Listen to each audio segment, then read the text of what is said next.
The title is very simple this morning. It's called Four Laws. Four Laws. Now usually when we as believers think of law or laws, we may not see them in the most positive light, because we may think of the Old Testament as an age, or a significant portion of the Old Testament as a time when the law was emphasized, which it was, and we see ourselves here in the New Testament. We're not in the age of the law, but the age of what?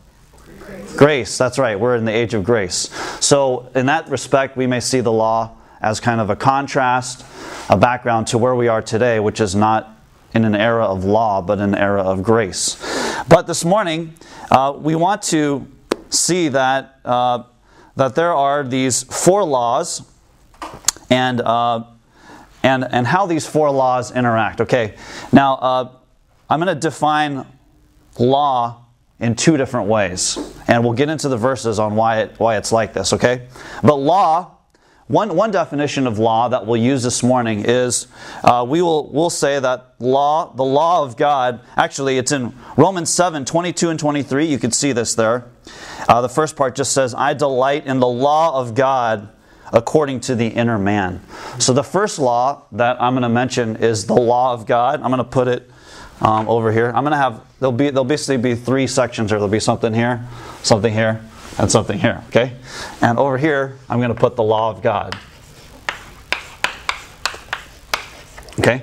Now, when I use this word law here, what we're referring to is the requirements of God, His standard that He puts on us. For instance, many of the things in the Ten Commandments. You should worship me. You should not murder. You know, all these types of things. So when I use this word law here, I'm referring to the requirements of God. All right, requirements. Just think of that word. Now, this is one of the laws that we'll talk about this morning. But the other three, I'll write them over here. I'm just going to write law 3 times. All right. When I use the word law in these 3 cases, and when the Bible uses the word law in these 3 cases, what we're referring to is more of a scientific principle. All right? It's more, like the famous would be Newton's laws of motion, right? Force equals mass times acceleration. I'm sure a lot of you have taken physics. There's also a set of laws, the laws of thermodynamics, right? All processes tend toward a greater state of disorder. These are scientific principles that apply universally. There's the law of gravity, which says that any masses that if you have any two masses, there will be an attractive force between them. That's the law of gravity. It's universal. If there's mass, then there is gravity. It's really, really interesting. It's almost like in these verses in Romans 7, it's like Paul is like a scientist. All right? And what he's doing is he is laying out these important principles that we all should know in our Christian life. All right? And, there's a famous... sometimes you see these laws like, you see Newton's laws of motion or whatever, force equals mass times acceleration. Pretty simple. All right? Now, there's a whole complicated side to this where, Newton assumes certain things in an ideal situation.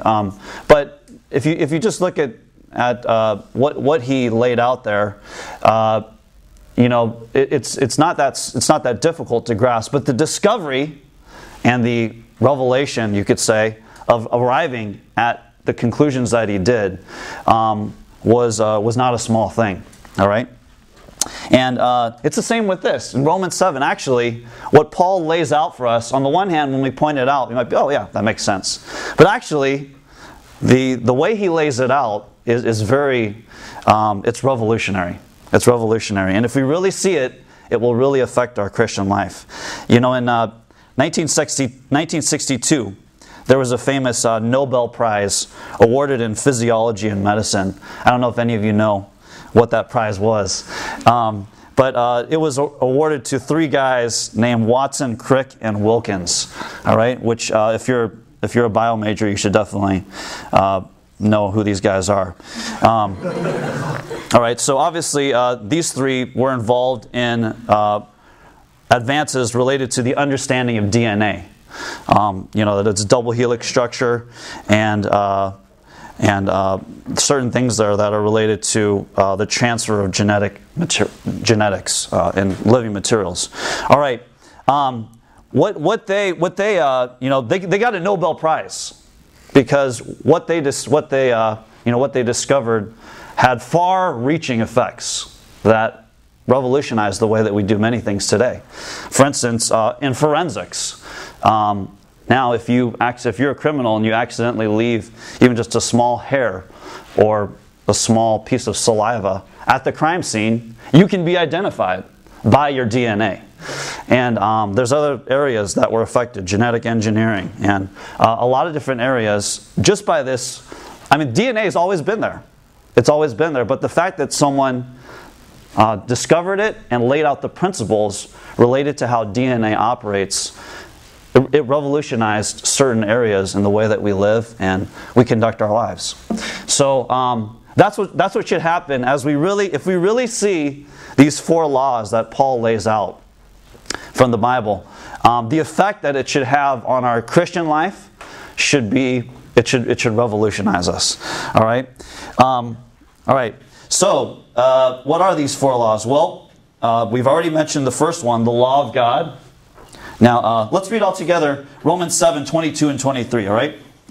Let's read this together out loud. For I delight in the law of God according to the inner man, but I see a different law in my members, warring against the law of my mind, and making me a captive to the law of sin, which is in my members. Okay, so besides the law of God, we actually see the word law is mentioned 3 other times, but only referring to 2 other laws. What are the other 2 laws? Like if you're going to underline them in your verse there, what are the other 2 laws besides the law of God that are mentioned? Okay, the law in my members, which is also called what? The law of sin at the end, right? It says the law of sin, which is in my members, all right? All right, there's the law of sin. And then what's the other law? The law of sin is warring against what? The law of my mind. I'm going to put, if you look at the context of Romans 7, I'm just going to put the law of good, which is in my mind, all right? We'll get to that. So we have these 2 laws, the law of sin and the law of good. You know, philosophers, religious people have many hypotheses or many conjectures about good and evil and how it relates to human beings. Are we inherently good? Are we inherently evil? Are we inherently both? How do these 2 natures within us interact? And here in Romans 7, we're going to see exactly how what happens. All right. Let's first. All right. I'm going to go. Hopefully many of us will recognize this over here now. Unfortunately, we don't have the time to get into the verses of why this is so, but I will just write the references here.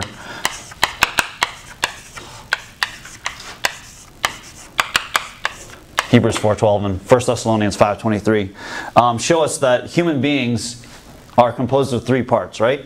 And here we have our body, our physical body, our soul, and our spirit. Again, I wish we had more time to really get into this, but we don't. All right, and the primary part of the soul is the mind. All right? Now, what we talked about is the law of sin is where? According to that verse. And our members, which refers to our physical body, all right? All right? And then the law of good, which is it's called the law of my mind. Right? All right, I'm just going to put it here. The soul, the mind is part of the soul. So we have the law of good in our mind, which is part of our soul. we also have the law of sin in our members, which is our physical body. First, let's talk about the law of sin here. All right. In Romans, the next verse, Romans 7:16 and 17, it says, "But if what I do not will, this I do, I agree with the law that it is good." That's actually, that law there is referring to the law of God. "Now then, it is no longer I that work it out, but sin that dwells in me." So what this verse shows us is that this law of sin is powerful. All right, this is a powerful law, so powerful that, like it says here, if what I do not will, this I do. So the Apostle Paul, did he want to sin? No, but he still sinned. Why? Because there's this law that is within us that compels us, even against our own will, many times, to sin. All right? So it's a powerful law. All right. In Romans 7:9, it says the next verse, right? It says, "What then shall we say? Is the law sin? Absolutely not." This is referring to the law of God. "I did not know sin except through the law. Neither did I know coveting except the law had said, 'You shall not covet.'" All right? The 10th commandment in Exodus is, "You shall not covet." All right, so now what we're going to start to see is the interaction between these different laws. All right? What does the law of God do? One of the things it does is it exposes the law of sin that's within us. All right? Because, like in that verse, right, it says, "I did not know coveting except the law had said, 'You shall not covet.'" So when the law says, "You shall not covet," well, then we realize, what does covet mean? Covet just means you see someone else's belongings and you have a desire within you to have that same thing. That's not an, "You shall not murder." I think all of us in this room have kept that commandment, right? I hope so. But what about this commandment? "You shall not covet." Have we ever seen something that belonged to someone else that we really wanted for ourselves? I don't think there's any of us in this room that have not broken that commandment. In other words, I think all of us have broken that commandment. All right? Because it's not an outward action. Actually, it's actually just related to our thoughts, right? Our desires. But what the law of God does is it makes it very apparent that we have this problem. That this law, called the law of sin, is operating within us. All right? So it exposes. Another positive function of the law of God is that I'm going to use the word expresses. It expresses who God is. He's the one who made the laws, and if you really look at them, you can really see something about who He is. So on the positive side, it expresses God. On the negative side, it exposes the law of sin. All right, there are some triggers that will trigger the law of sin to work within us. All right, again, just like in the example of gravity, if you have mass, then the result is gravity. All right, so what are the conditions that instigate or that stir up the law of sin? The brothers read 1 John 1:8, and then the sisters on 2 Timothy 2:22. "If we say that we do not have sin, we are deceiving ourselves, and the truth is not in us." Okay, so we have to be very aware that this law is within us. If we say that we do not have sin, we're deceiving ourselves, all right? And then 2 Timothy 2:22. "But flee youthful lusts, and pursue righteousness, faith, love, peace, with those who call on the Lord out of a pure heart." Yeah. All right, so obviously one way to trigger or to set off the law of sin within us is to put ourselves in situations that where it's conducive to sin. Going certain places obviously will really stir up that law within us. Certain situations. I mean, I think we all can think of places where we could go or things that we could do that would simply stir up that law of sin. One thing that I wanted to bring up here, is that as long as we are in the flesh, as long as we have this body, this law will never leave us. All right? It doesn't matter how much you read the Bible, how much you pray, how much you call on the Lord, experience the Lord. This law of sin will be with us until either when we die or when we meet the Lord. All right? It doesn't change. It doesn't change. So, we can have a mistaken concept that we can, well, I've been a Christian for a long time. I've read the Bible 5 times. I go to the meetings every Sunday, and I go to the prayer meeting Tuesday, whatever. We might think, this law is being eradicated within me, and eventually I won't be able to sin anymore. And I don't have to worry about it. I can just do whatever I want. That is absolutely not true. That is absolutely not true.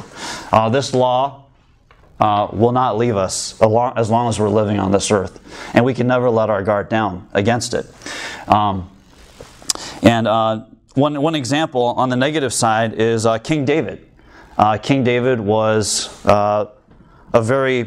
was very used by the Lord. He had a heart for the Lord, and he did some really awesome things. Wrote many psalms, which are part of the Bible, and prepared the materials to build God's house. But he was and he conquered many enemies for the Lord. But despite his really having a heart for the Lord, there was one occasion in which he was not careful about this law of sin in his body. And you can see that in 1 Kings 15:5, when he took, it says right there, David did what was upright in the sight of Jehovah, did not turn aside from anything he had commanded him all the days of his life, except in the matter of Uriah the Hittite. I think many of us should know the story of when he saw Bathsheba. He took her, and she eventually became his wife, and he had her husband murdered, Uriah. Actually, he broke a lot of the 10 Commandments, including murder, adultery, and some of the others as well. There's actually some really, in this matter, we have to be careful. And we have to be careful for our entire Christian life. We can never be loose related to the law of sin because it's such a powerful thing. What should we do? Like 2 Timothy 2 says, what should we do? Flee youthful lusts. All right? Don't put ourselves in positions where, as much as we can control, there's some things we can't control, but as much as we can control, we should avoid situations that stir this up. There's a really famous, I think all of us who are from this country should know this person very much used by the Lord named Billy Graham. And he is still alive. But one really, he practiced, they call this the Billy Graham rule. The Billy Graham rule. And that is, whenever he needs to contact someone of the opposite gender, when he needs to fellowship with some sisters, he would never do it alone. He would never, of course, except for his wife. But he would always practice this principle of never being in a closed area with a member of the opposite gender. Because, why? He knew that even though he was used by the Lord for many years, he led thousands and thousands of people to receive the Lord, he knew that he still had this law of sin operating within him. And he would not put himself in any position to possibly allow this law of sin to be stirred up within him. And there's another famous pastor named Rick Warren who practices the same thing. In fact, he will not even get into an elevator if there's just one other girl in there. Why? It's not.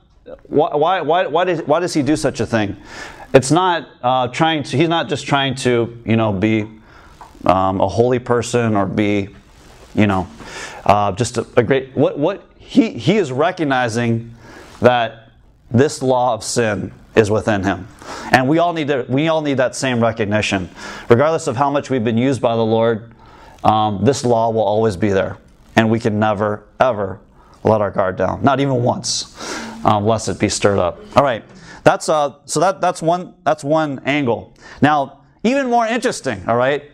As sobering as that is, and as much as we need to be aware of this is even more interesting, all right? What stirs up the law of sin? What we just talked about is obvious. All right. In Romans 7:19, it says, "For I do not do the good which I will, but the evil which I do not will, this I practice." And we didn't have more space, but if you were to look at Romans 7 there, what is actually the trigger in Paul's experience that he's talking about here that stirs up the law of sin is, very, very surprisingly, the desire within us, the law of good within us, to fulfill the law of God. All right? So what happens is, yes, we have something within us that aspires to be holy, be righteous. Right? We have that. Here's the problem. When we ourselves rise up because of this law within us to try to fulfill the law of God, what happens is the law of sin steps in. Steps in to shut that down and take over.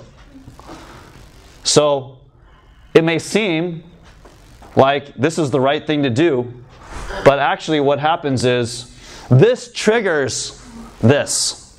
The law of good within us will trigger off the law of sin. So that we will find ourselves just like Paul said. The good which I will, I'm actually not, maybe for a little bit we can do it. But in the long run, the law of sin wins out. The law of sin wins out. Okay. And Philippians 3:8. You can kind of see this. He says, this is from the positive side. He says, "And be found in Him, not having my own righteousness, which is out of the law, but that which is through faith in Christ." So there's that little phrase there, my own righteousness, which is out of the law.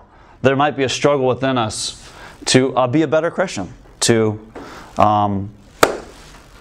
not lose our temper as much, to do these types of things. And that's good, but if we do it in the wrong way, it actually hurts us rather than helps us. Okay, so the question is, well, what do we do? What do we do? All right, that brings us to Romans 8:2, and we should all read this together. All right? You see that towards the bottom of your sheet? "For the law of the Spirit of life has freed me in Christ Jesus from the law of sin and of death." All right, so here we go. Now, by default, all human beings are born with these two laws. And of course, these laws are within us. This law is not within us. It's just there in the Bible outside of us. Not all human beings are born innately with this third law. All right? Which is what?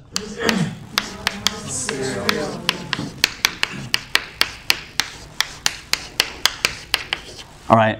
So, this law gets installed into us, where? In our spirit at the time when we receive the Lord. All right? So, now what is the function of the law of the Spirit of life according to Romans 8:2? What does it do? It frees us from what?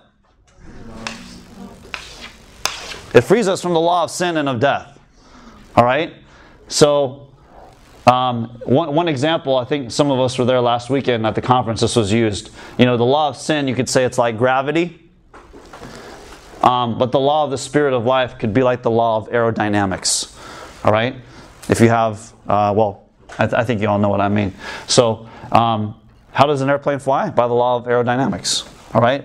That law of aerodynamics, if certain conditions are fulfilled, will cause that plane to rise instead of stay on the ground. So, that is an example of the law, this law superseding this law. All right. I mean, there's so much here, and let's see, what time is it? All right, time is short, but this is so interesting. All right, this phrase here, the law. I mean, he could have named it a lot of things as well, right? He could have named it the law of being a Christian, or the law of going to church, or, I mean, he could have named it a lot of different things. And I believe this is the only time in the whole Bible when this phrase is used. All right? But he called it the law of the Spirit of life. The Spirit of life. So what does this mean? Well, what do we mean? What is spirit? When we use that term spirit, why didn't he just say the law of... Well, the law of God is already here. But spirit, what is it about the Spirit? All right, the Spirit refers to the Trinity, or the Triune God, reaching us. Not the one that's far, not an aspect of Him being far away, but of Him actually being right inside us. And not just that, but it refers to all of what He is and has passed through being available to us. All right? So, the law of the Spirit and life. All right? This word life in Greek is zoe, which refers to not our human life, but the divine life. The divine life. And again, this is pointing to something. Life is something within us. It's something related to our experience. All right, it's related to our experience. It's not objective, but it's something related to our experience. All right, so the law of the Spirit of life. And so now, what we need to know in our experience is, well, we know what triggers the law of sin, which is just putting ourselves in certain situations, or even more, this is deceptive, even deceptively, the law of good. But now, what can we do that will trigger the law of the Spirit of life? All right? So I want you to ask the person next to you what they think are... there's actually more than one trigger that will trigger the law of the Spirit of life within us. All right? Ask the person next to you and spend 30 seconds to see what they say will trigger the law of the Spirit of life.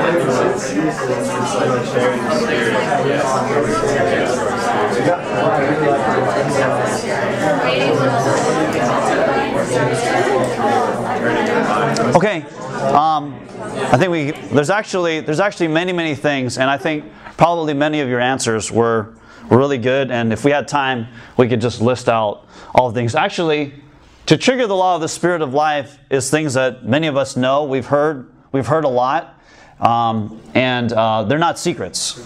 But I want to emphasize one really important trigger that will cause the Spirit of life, the law of the Spirit of life, to operate in our experience. All right, and that's related to the last two verses on your sheet. All right, John 6:63 says, "It is the Spirit who gives life. The flesh profits nothing." Now, here's a punchline. "The words which I have spoken to you are spirit and are life." Amen. It mentions both, spirit and life. But where do we get spirit and life? The words, which what? Which I have spoken unto you. So, one really important factor in our experience that releases the law of the Spirit of life to operate within us is how much we're in the Word. And we're touching the Word. All right? The Bible. The Bible. The thing about these laws is they operate spontaneously and automatically. You don't have to try to make two masses come together. They automatically have some attracting force. It just happens automatically. Well, when we read the Word, whether we feel it or not, something is going on. And that is, it's triggering this law of the Spirit of life to overcome the law of sin. Many times I hear people, there's a brother in our home meeting, and right now he's reading through Numbers. which can be a difficult book to read through. But I guarantee you, and sometimes you'd be like, I didn't even understand what I just read. It seems like nothing's getting in. It seems like nothing is happening. It seems like I'm just wasting my time. I read it, but I don't, ask me the next day what I read. I can't even remember it. I guarantee you this, all right? If you read the Bible for 3 weeks, every day, say like a chapter a day, and then stop reading the Bible, after 1 week, you will notice a big difference in the way that you live. You'll notice a big difference. And what's happening, even if you're not completely understanding everything you read, even if you seemingly are not getting that much, actually there is a lot going on. And it's causing you to overcome the law of sin, even though you may not be totally aware of it. So, reading the Bible is definitely a really important trigger in helping the law of the Spirit of life to operate within us.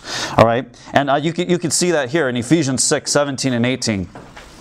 And receive the helmet of salvation and the sword of the Spirit, which Spirit is the Word of God, by means of all prayer and petition, praying at every time in Spirit, and watching unto this in all perseverance and petition concerning all the saints. All right, the point here is receive the sword of the Spirit, which Spirit is the Word of God, by means of all prayer and petition.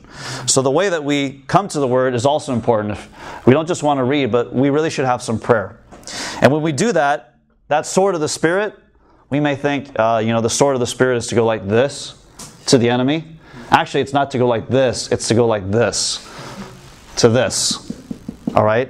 When we read the Word, that sword, it kills the law of sin within us and allows us to really express the Lord in our daily living. So my question, it's almost the end of the semester, maybe about a month left, right? A month left to go in the semester. And I don't know how you're doing in terms of your Bible reading. Maybe you're doing awesome. Maybe you had an awesome beginning and then you completely dropped it for the last few weeks or the last couple months or whatever. I don't know. But let's have a really good ending to this semester. Doing everything we can to facilitate the function of the law of the Spirit of life. And if we can touch the Word every day in some kind of way, whether we're together or just by ourselves, reading a few verses or a chapter. It doesn't have to be a lot, but whatever it is, it makes a big difference to touch the Word, to read the Bible, and this will help us to overcome the law of sin, and actually, even more importantly, to express the Lord and fulfill His purpose and His original intention. All right, there's just so much here. But and again, the triggers for this are simple. They're not revolutionary. But I hope that we have an appreciation for how much this means, and for the discovery of how these laws interact, and how this law can overcome the other laws here. There's a reason why this one's at the top, and to fulfill God's purpose or His original intention. So Paul should get 50 Nobel Prizes for diagnosing these three laws and how they interact, and how this law can overcome the other two that are within us, and most importantly fulfill God's purpose.